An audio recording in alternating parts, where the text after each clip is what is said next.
Assalamu alaikum wa rahmatullahi wa barakatuh. Welcome to this week's English Khutbah, and the topic is making the most of our time. Alhamdulillah. All praises are due to Allah, Lord of all the worlds. O Allah, for you is all praise. And we believe in you, O Allah, for you are our Lord. And we believe in your angels, your books, your messengers, the last day, and in destiny, both its good and apparent bad. I testify that there is nothing worthy of worship except Allah, the uniquely one, who has no partners in his oneness.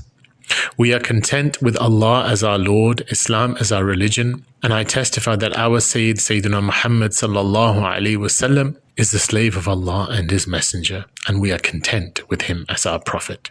O Allah, send your peace and blessings upon him and upon whomsoever follows him in guidance until the last day. Amma ba'd, to continue. I advise you, O slaves of Allah, and myself with the taqwa of Allah. For verily Allah subhanahu wa ta'ala says, Ya ayyuhalladhina amanu attaqullah wal tanzur nafsum ma qaddamat lighad wattaqullah inna Allah khabirum bima ta'malun. O you who have believed, fear Allah, and let every soul look to what it has put forth for tomorrow, and have taqwa of Allah, for indeed Allah is acquainted with what you do. Ayyuhal mu'minun, O believers. We know that there are 24 hours that make up a day, and there is no day that comes upon us in the limited number of days we have in this world, except it is as if the day says to us, I am a new day, so take heed, for I will be a witness to whatever you do in me. And indeed, when the sun sets, I will not return to you, except until the day of judgment, wherein the form of deeds that you did therein will be displayed to you. Indeed, brothers and sisters, if we reflect on the potential admonition that such a day could say to us if it said those words, then we should also come to realize how quickly time passes us by.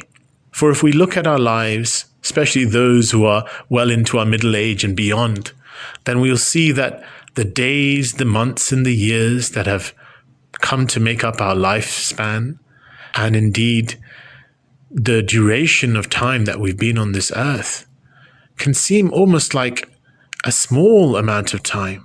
And it's as if our lifetimes have passed by already, with what remaining being far less than what we've already spent. And if we come to realize this, then we should also come to realize that the time that we have in this world that we need to take advantage of is perhaps the most precious commodity. For time is that which will never come back except in the manner in which we invest ourselves in it. And for this reason, the Prophet ﷺ urged us to invest and make the most of our time by utilizing it in the best of ways before we lose it. For in reality, time is the real Ra's al-Mal, it's the real capital, that if unless a person invests in goodness, then he will come to regret.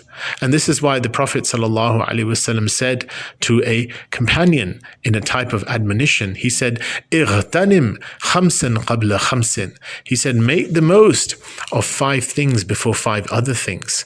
And amongst those things that he mentioned to make the most of from these 5, he said, وَفَرَاغَكَ قَبْلَ شُغْلِكَ. He said, your free time before your busy time, before you become busy. Brothers and sisters, Allah subhanahu wa ta'ala indicates to us the importance of time by the variegated a number of different ways that he swears by aspects of time in the Qur'an. So we'll find at different moments Allah subhanahu wa ta'ala is swearing by the morning, the subh, the daybreak, the fajr, the day, the nahar, the nights, the layl, and time itself, asr.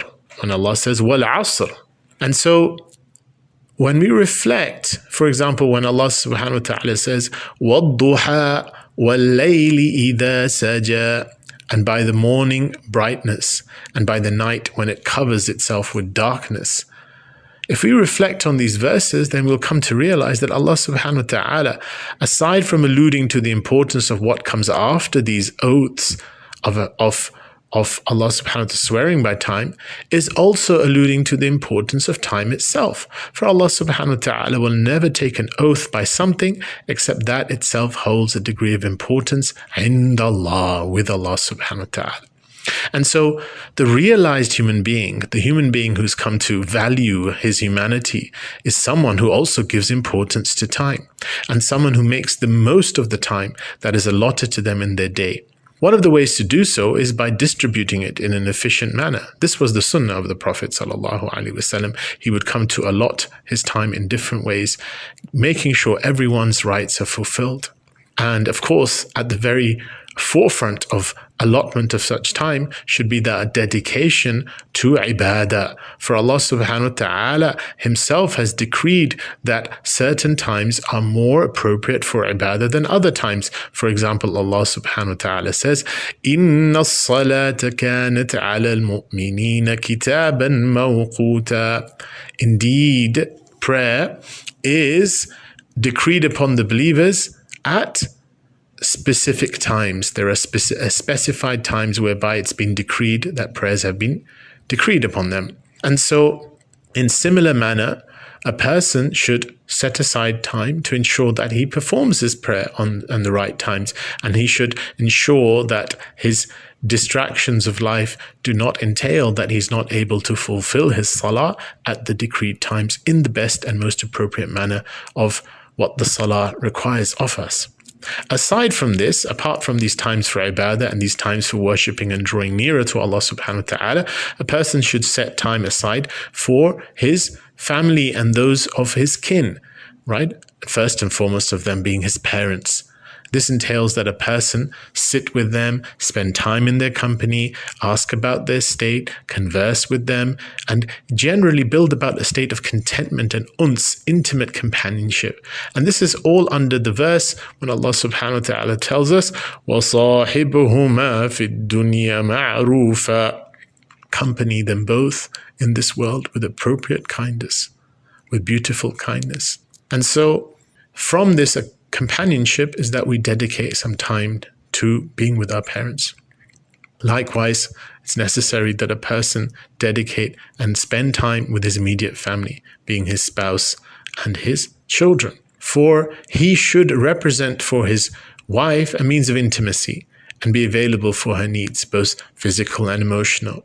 Likewise, he should be someone his spouse and children can turn to for comfort and aid. For his children, he should be a role model and should be a teacher. The Prophet ﷺ encompassed all of these things, and this is part of the reason why he said, خَيْرُكُمْ خَيْرُكُمْ لِأَهْلِ. The best of you are the best of those to their family. Because why? وَأَنَا خَيْرٌ. He was the best of those to his family. So he was the best of those in embodying what we're tasked to embody ourselves. And this is why a person should dedicate time with his family, but beyond that, we also have to dedicate or give some time to our broader relatives, silatul rahim, ensuring that we're maintaining good relations with our siblings, with our grandparents, with our different relatives that we have, but also those who are close to us in companionship, such as neighbors, friends. They all have aspects of rights upon us, and likewise, we have rights upon them in this companionship. And so we should value spending time in the company of people. But it also entails that we take good companionship, because goodly companionship is like the Prophet ﷺ compared to the one who sells musk. And of course, bad companionship is like the blacksmith. So the idea being that whoever we take as our companions, the effects of their character and goodness rubs off on us.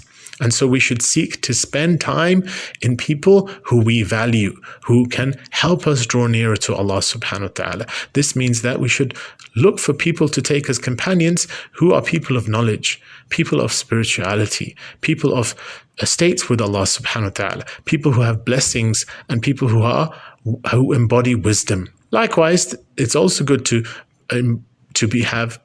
have as friends and companions people who have certain skills and specializations and experience by which we can also attain unto knowledge and have such experiences and benefit from them. One of the things to seek when we look for companions is to look at the level of their inward character. So if we find that we want to be more compassionate, then we should be with people who are compassionate. If we find that we want to be people of wisdom, then we should seek the company of the wise, and so forth. As one of the scholars said, جالس الحكماء فإن مجالستهم غنيمة. Be in the company of the wise, for indeed their gatherings are a bounty. Indeed, brothers and sisters, the best of ways that people can spend their time with other people is by ensuring that they adhere to doing their work in whatsoever they've been tasked to do. So, for example, most of us have to spend a portion of our time during the day at work in whatever professions Allah subhanahu wa ta'ala has given us to do.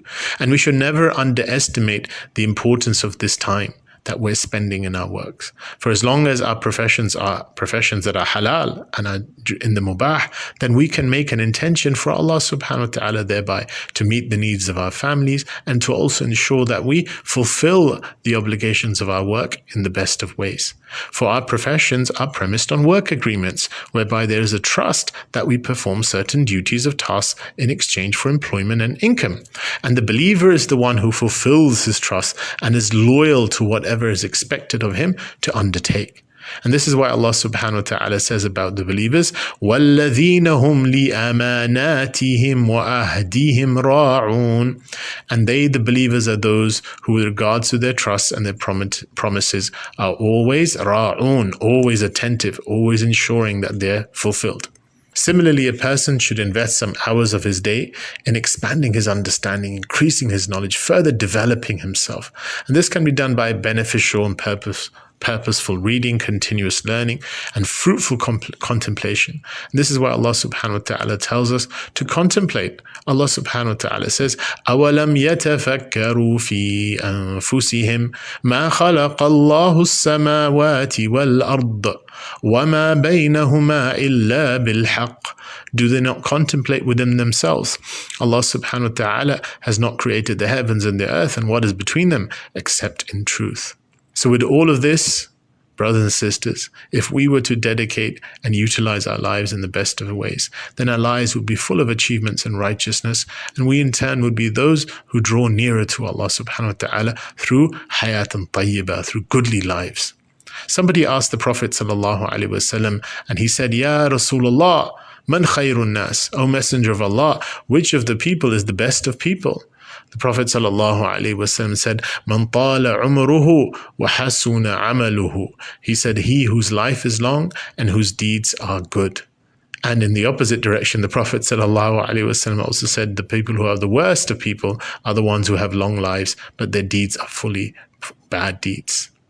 So we ask Allah subhanahu wa ta'ala to make us from the best of people. We ask Allah subhanahu wa ta'ala that He give us the ability to take advantage of our time and to always invest it and to utilize it in the best of ways with the intention of drawing nearer to Allah subhanahu wa ta'ala. We ask that He give us the ability to benefit ourselves and to benefit our communities and to bring blessings and goodness to our nations and the ummah of the Prophet sallallahu alaihi wasallam. I say this and I seek forgiveness for myself and for you. So seek His forgiveness, for indeed He is the most forgiving and the most merciful. And with that comes to an end of this week's English Khutbah. Assalamu alaikum wa rahmatullahi wa barakatuh.